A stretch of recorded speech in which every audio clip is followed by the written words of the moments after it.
दोस्तों आपने माजा और फ्रूटी का तो गर्मियों में काफी मजा लिया ही होगा। ये सभी ब्रांड्स ये कहते हैं कि ये 100% मैंगो से बने हैं, लेकिन क्या ये सच है? क्या सचमुच फैक्ट्री में इन ड्रिंक्स को बनाते हुए सिर्फ मैंगोस का ही यूज होता है? और अगर ये बनती भी है तो कैसे? अगर इन जूसेस को सचमुच आमों से ही बनाया जाता है तो हर बोतल पर क्यों लिखा होता है कि इसमें आर्टिफिशियल फ्लेवर्स ऐड किए गए हैं? आखिर क्या प्रोसेस है जो पेड़ों पर लगे आमों को इन फ्रिज में पड़ी बॉटल्स में बदल देता है? आज जानेंगे हम ये सब, तो बने रहिएगा हमारे साथ वीडियो के अंत तक। वीडियो शुरू होने से पहले चैनल को सब्सक्राइब करना और बेल आइकन दबाना मत भूलिएगा। तो पहले बात करते हैं कि मैंगो को इन फैक्ट्रीज तक आते कैसे हैं। जैसा कि आपने देखा होगा कि आम के पेड़ बहुत बड़े होते हैं, इसलिए इन पर से इन आमों को निकालना भी एक बड़ा चैलेंज है। इसलिए इसमें हम हार्वेस्टिंग एड्स की मदद लेते हैं।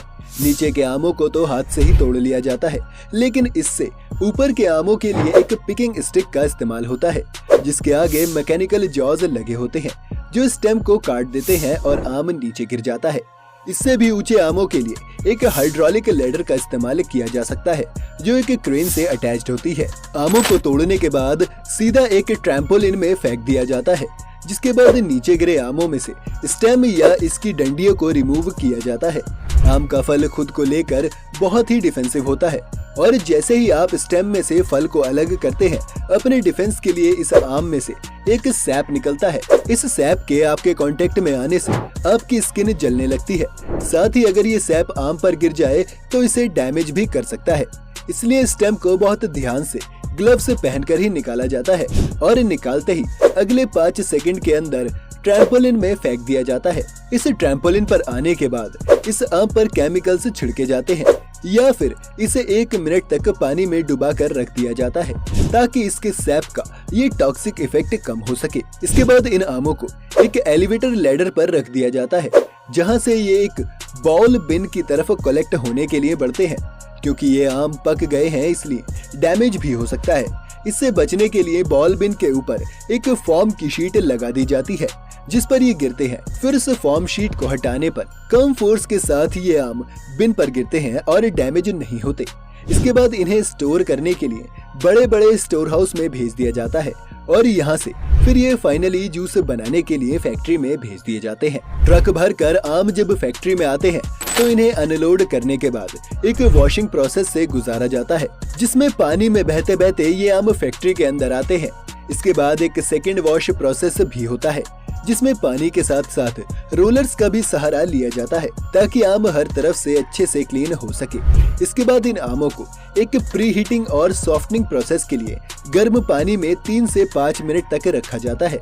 ऐसा करने से आमों पर मौजूद पॉलीफेनॉल ऑक्सीडेज को रिमूव किया जा सकता है। साथ ही इससे आम का कलर और उसका फ्लेवर भी काफी हद तक इम्प्रूव हो जाता है। इन आमों के साफ होने के बाद कन्वेयर बेल्ट पर चलते हुए ये आम रोलर्स पर गिरते हैं, जिसके आसपास फैक्ट्री के कर्मचारी मौजूद होते हैं।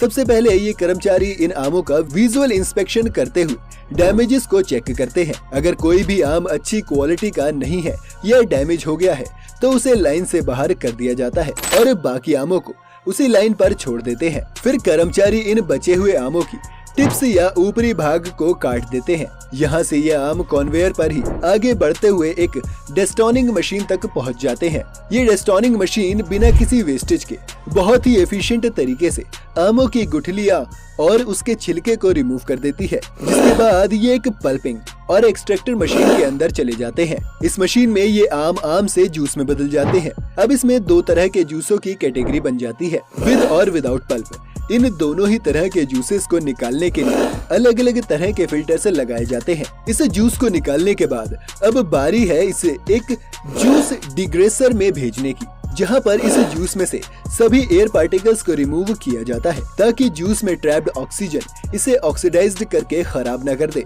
डिग्रेसिंग मशीन में ये जूस 90 से 95 डिग्री सेल्सियस के तापमान पर 10 से 15 मिनट तक रहता है।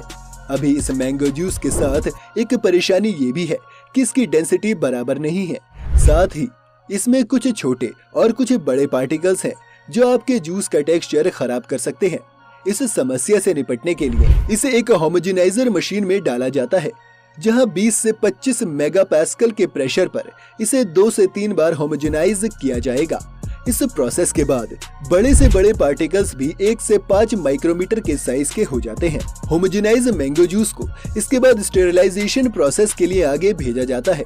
स्टेरिलाइजेशन प्रोसेस वो प्रोसेस होती है जिसमें किसी भी जूस में मौजूद हार्मफुल बैक्टीरियाज को मारा जाता है। इस जूस को स्टेरिलाइजेशन मशीन में डालकर 62 से 85 डिग्री सेल्सियस के बीच कई साइकिल्स में हीट किया जाता है और फिर जल्दी से इसे ठंडा भी कर लिया जाता है। इस पूरी प्रोसेस से जूस की शेल्फ लाइफ काफी बढ़ जाती है। इस जूस को इसके बाद बड़े बड़े स्टोरेज टैंक्स में स्टोर करके रख लिया जाता है ताकि जब सीजन खत्म हो तब भी कंपनी के पास जूस बेचने के लिए हमेशा जूस रहे। एक तरह से आप ये भी कह सकते हैं कि आप जो जूस पी रहे हैं वो फ्रेश नहीं है, बल्कि हो सकता है उसे 6 से 7 महीने पहले फैक्ट्री में बनाया गया हो। इस जूस को इतने वक्त तक स्टोर करने का एक नुकसान ये है कि जूस अपना फ्लेवर लूज करने लगता है, इसलिए कंपनी को इसमें आर्टिफिशियल फ्लेवर से डालने पड़ते हैं और इसलिए हर जूस की बॉटल्स में आर्टिफिशियल फ्लेवर्स एडेड लिखा होता है।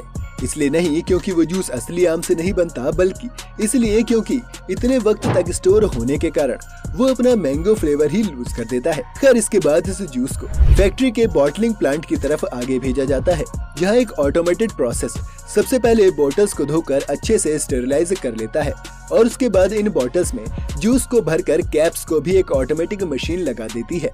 आखिर में इन बॉटल्स पर लेबलिंग कर दी जाती है और ये जूस आपके फ्रिज तक आने के लिए अब पूरी तरह से तैयार है। तो दोस्तों देखा आपने कि कितनी मेहनत से एक आम से फ्रूट जूस बनाया जाता है और कितने स्टेप्स के बाद ये आप तक पहुंचता है।